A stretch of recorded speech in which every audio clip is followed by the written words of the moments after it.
Start again, in an English normal way. Hey there guys, hope you're well. Hello. Hi. Back for another episode of Wing Wednesdays with this chap. Howard Wing and this chap. Adam Wing. Yes.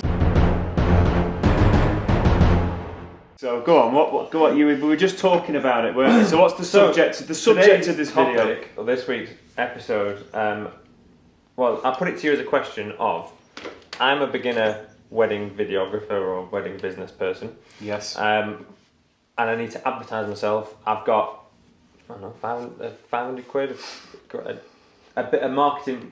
If you've got a limited marketing budget, where do I spend that money on advertising and marketing myself? Yeah, so I think we need to start with, we're saying it's for a beginner, but probably what I think you mean is when you've got a certain standard of films and your work's really good, then it's like, I've got some advertising budget, what should I do with it and where should I apply it? Okay, yeah. Because as a beginner, it's like, so as a beginner, sort of somebody who is wondering where to put the money, rather than beginning making films. So, yes, and it's a good question because a lot of people have no idea where to start. I mean, we're a big advocate on there's so much free marketing out there you don't have to pay for, i.e. networking and... But how often do you pay for advertising? What, never. Like, rarely? I tell you what I did. I tell a lie. I did one advert in a paper actually years ago. Never got anything from it, so I'm not doing that again. Tried to find other ways to do it. Don't advertise in a paper. Well, listen, I'm going back 15 years. Stone Age. I'm going back 15 years, and I didn't really know what to do until I started to learn about marketing and business marketing. Yeah. I had no clue. Well, back then, I suppose it was fine because I know a guy who called his company. He began the name of his company with an A because it would appear in the Yellow Pages first, and that shows how long ago he started. That's right. Yeah. And that's not now a thing really anymore. And I get the phone calls of, "Would you like? I got one yesterday. Do you want to have an ad in our magazine?" Nah. Yeah, I get the calls all the time because I don't think magazines are worth it anymore, like traditional print. Certainly for me, because my thing is such a personal thing, I really want to make sure that my couples have seen me and they know what I'm all about before, obviously before they get in contact with me. But it's a great question, and I think. So where do you put your money right at the start? What's viable? You made the point. First of all, just hammer social media for free because it's all social media for free, and it's free. Which basically is reposting the weddings you've done, tagging in all the people who've been in them, tagging the venues, tagging all the other suppliers, loads of pictures, at least one post a day, and that's a good starting point. It's not going to cost you a penny. But from there, with those posts, you can then boost them on Facebook, Instagram, etc. YouTube do ads now. Which I probably should get my head around. As videographers, you could advertise and boost YouTube videos. The good thing now is with things like social media advertising, you can really narrow it down and you can put your advert in front of the people that really that's in their particular search field. They're looking for a videographer in Manchester or wherever it may be. That was my point. You can narrow it down. Do you boost the post or do you do an actual advert? Because with that, you can then target the specific area. Well, there's one I noticed that Johnny does. He'll do a really good post about a wedding that he's done at a particular venue, and he's tagged in the bride and groom, and a little bit general about him and his style and how he shoots weddings. And he's actually boosted that post, but he's tailored the boost, so he's getting in front of the people that really matter, and that works really, really, really well for him. I think he does that with his courses as well. That he does his online his workshops. And that works pretty good. Yeah, so I think that's a decent way to start. And the thing is, just test it. £5 a day, just test it for a week, and see what comes back. And just see what sticks. I've done them in the past, I've done them for 2 weeks generally, about £5 a day budget, and then you use the data and the analytics that you get. You need to use that to then learn from it, and that will then lead into where you take it next. I think it's a really good idea as well because you can set up an actual proper advert, which is an advertisement of you and your services, and you can do the same thing. You can ping it out, put it in front of the right audience. But I prefer boosting those posts from weddings that you've done that's got the right people tagged into it, because it's a little bit more personal rather than a selly type of advert. Just have it about you and your approach and there's going to be comments on that post as well, which other people are going to get to see. So I think that's the best way to do it. But there's nothing wrong with trying both. But I know you can target couples that have just got engaged, and you can target couples that like certain pages. You can target couples that like this venue, and you like what you're saying that Johnny does. He will target each venue specifically and do a different post for each venue, and then target 10 venues in your area and put an ad on each one. Yeah, so it's finding out those really busy high-end wedding venues you want to work at and use them in your sponsored post. Put them as a search term. So, and the way you can narrow it down is amazing. You can target engaged people from the age of 20 to 40 who live in the Greater Manchester area, who are interested in this venue. You can really narrow it down. So it's a very powerful thing. So that's definitely a good place to put your advertising budget. However, I think for me, always the face-to-face stuff, i.e. wedding fairs and wedding awards, things like that, where you're going to be getting social with that marketing. Certainly with the wedding fairs. The right wedding fair, I mean, don't go and spend thousands on the massive shows. Some of the big national shows are a couple of grand just to have a stall. But there's nothing personal about those ones. So I would get in touch with the venues and see the venues where you want to work and just ask them if they do any open days and is there any chance for a fee, obviously what they charge for you to be there. Because you're not only getting to know the people more personally who own them, run that venue, but you're going to get to see lots of other wedding suppliers who are tied to that venue as well. Yeah, it's so a big networking, and that's a better place to put your money than Facebook, because you're getting all the networking benefits from it as well. I used to do lots of wedding fairs years ago at those kind of specific venues, and I got more benefit from meeting the other suppliers. And I might get the odd booking, or I might put the seed in a couple's head. They might go away and think about it.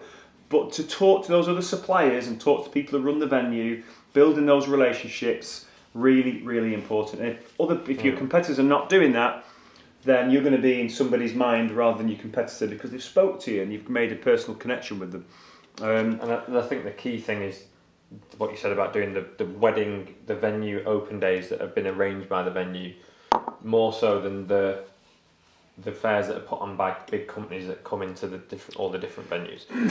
Even they're open, as long as it's attached to that particular venue where you want to work. If the venue have put it on themselves, that's gold. That's real gold. The ones to do. However, like Adam just said, then you do have companies that will come in who will take over those venues to run their wedding fairs on them. Still not a bad place to put your money. No. But certainly stay away from the really big wedding shows because it costs too much money. They're a couple £100 for some of these more local ones, and if you book one wedding from it, then that's it paid for, isn't it? Exactly, yeah. But you might speak to 10 or 15 other suppliers, and that supplier next week might be having a meeting with one of their bride and grooms, and they might ask them, we're thinking to get a video. I was at a great wedding fair last week, and Adam Wayne was there, or whatever.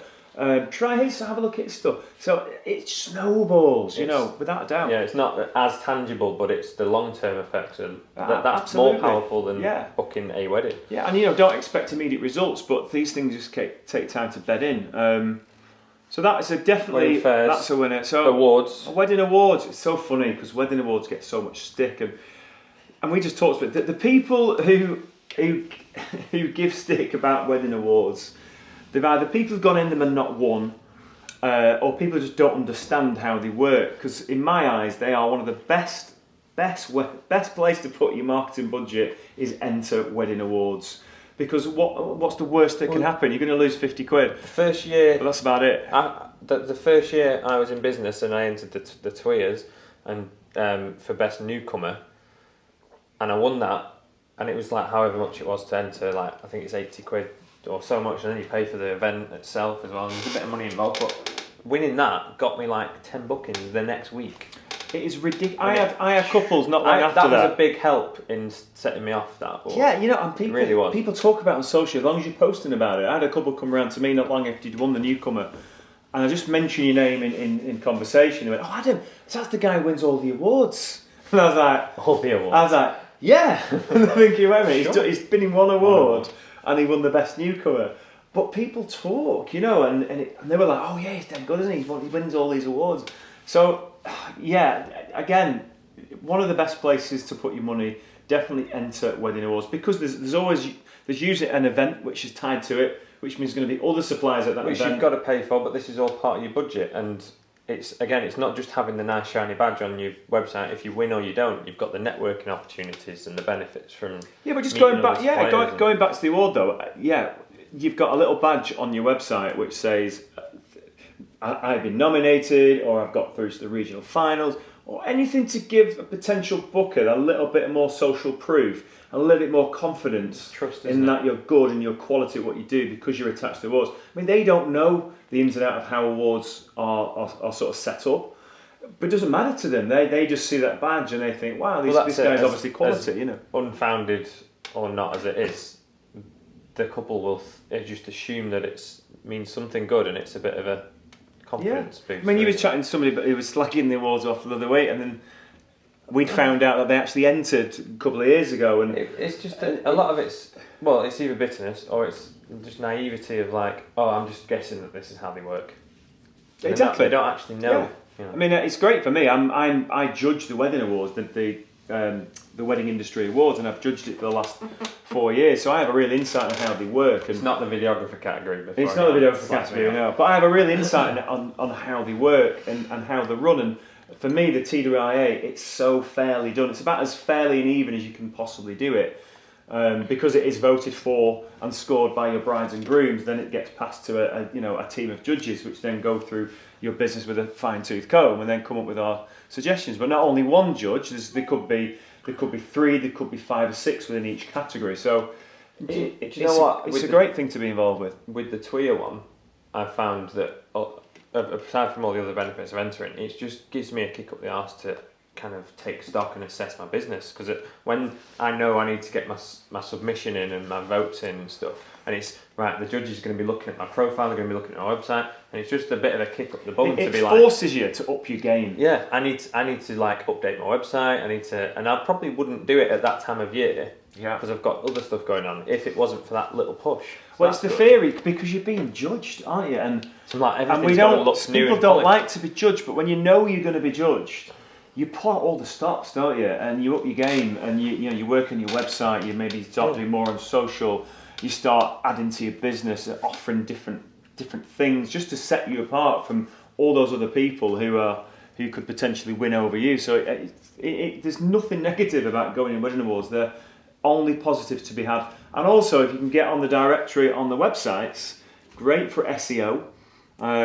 This is another avenue, because going off that, there's wedding blogs and there's Brides Up North and the things like that, where you can pay to be on directories and you can pay to be a featured supplier.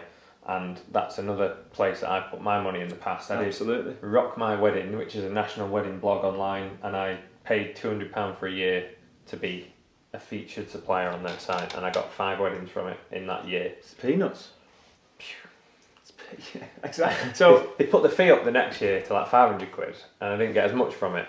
But it's just like you got to constantly play with it. But when you've attached yourself to those real sort of quality entities, as in like the Rock My Wedding or the Brides Up North, the quality blogs and the suppliers on them are generally love quality. Looking at them as well. Brides really do. Well, they get into it, don't they? Yeah. They get all the magazines, they go on all the blogs, and if you start popping up here and there, see on social media, they see you on the blog, it stays in the mind. So certainly blogs, it's not something that I've done, but I think I definitely would do now if I was in your shoes. Yeah. So another good place to put your money. Really good quality wedding blogs. So you got Boho Bride, Brides Up North, Rock My Wedding, Rock and Roll Bride. Rock and Roll Bride. That's Cat. I think it was that one, isn't it? That's another good one. There's a national bride I think it's just called Bride Magazine or something. It's a national one, so the big main one. The Brides Up North are good because for me it's quite Cheshire niche. Bride and all that. Yeah, and the Brides Up North. It's quite a niche one. So yeah, good stuff. Where else would you put your money? I think we've covered it there. 3 real Awards, good areas to put your money. Wedding fairs, and then the advertising on Facebook and stuff. Yeah, I mean, obviously, we could do another 3 hours on how to do the perfect Facebook advert and how to actually, put the right search terms in to get, the the views that you want Well, you from the right kind of people. covered it in that you just got to play and tinker with these things. There's no like golden recipe, but if you do want to use that data and actually look at it, and that informs your next post, and like you might not get anything from that, but there might be a long-term benefit of the right person might have seen it. It might not lead to an inquiry necessarily straight away, and you think, oh, that was a waste. But then, what if a photographer's seen it, liked your page, and then somewhere down the line, there's all those kind of things that happen. I mean, you've got things like SEO for your website. That is such a broad spectrum, and it's a massive Big field. Yeah. It's a YouTube SEO is my personal favourite at the minute. I think that's big, but I don't know if that's necessarily marketing. I think for brides and couples who are searching on Google for wedding suppliers, but you know, everybody's on their phones. They're all on Instagram. They're on Facebook. I think you should, your main focus, if you're going to do any sort of online marketing, would be there. Instagram. It's like when Facebook. you're talking about something in conversation, and then 5 minutes later you look at your phone and there's an ad for what you were talking about, and it's like the government's watching me. It's bizarre, isn't it? But the analytic tools are that good. Well, this they is just called know your behaviour. It's retargeting. So you can set cookies up on your adverts through your website, where somebody will view you and see you on Instagram, and then they go on Google and they see your advert on Google. And it's retargeting. Again, it's another complicated subject. Scary. But I don't think it's necessary. The whole personal stuff of meeting people face to face, marketing, networking, getting to know the people in your field, and hanging out and associating with other great filmmakers and other fellow wedding professionals. Well, there's another one, like actual networking events that you might pay to attend. You consider that marketing spend, because you're paying to network, and then that networking, that's another topic for another day. Don't like networking events. Yeah, but it's full of people with the business cards. Hi, what do you do? Not those like the ones we do. Like they're just piss ups, and they're the better ones. I'm going to one next week in Birmingham that some of these guys might be going to if you're in the UK. The Leanne Perrins's wedding videographer party. Hi, Leanne. She's ace. Going to be fun. She's ace. They're the good kind of network. I did her wedding with Jeff Wood. Yeah, I know. We were talking about it in Spain. That's a videographer. On that note, I think we should end it there. Thanks for that. Well, guy, I hope you've got something from this video. If you're up and coming and you're just starting to market yourself, you've got a bit of portfolio, use these tips and this advice, because it was a big help for me when I started. As ever, any questions, anything you disagree or agree with what we're talking about, any other little marketing ideas you might be thinking of that could be good for our viewers, put it in the comments below, guys, and he'll get back to you. I will. Like, subscribe, all that stuff. Do we have to do that? So Americans do that, don't they? Until next time. Smash that like button! Will this be our last Wing Wednesday before the new year? Because Howard's going away for Christmas. Yeah, don't tell everybody. Kind of keep it a secret. This is going to be one of the last of the year, I think. Merry Christmas. Merry Christmas, everyone. I hope you have a great Christmas holiday. Until then, say goodbye, Howard. Goodbye, Howard. Say goodbye, Adam. Goodbye, Adam. Merry Christmas, everyone.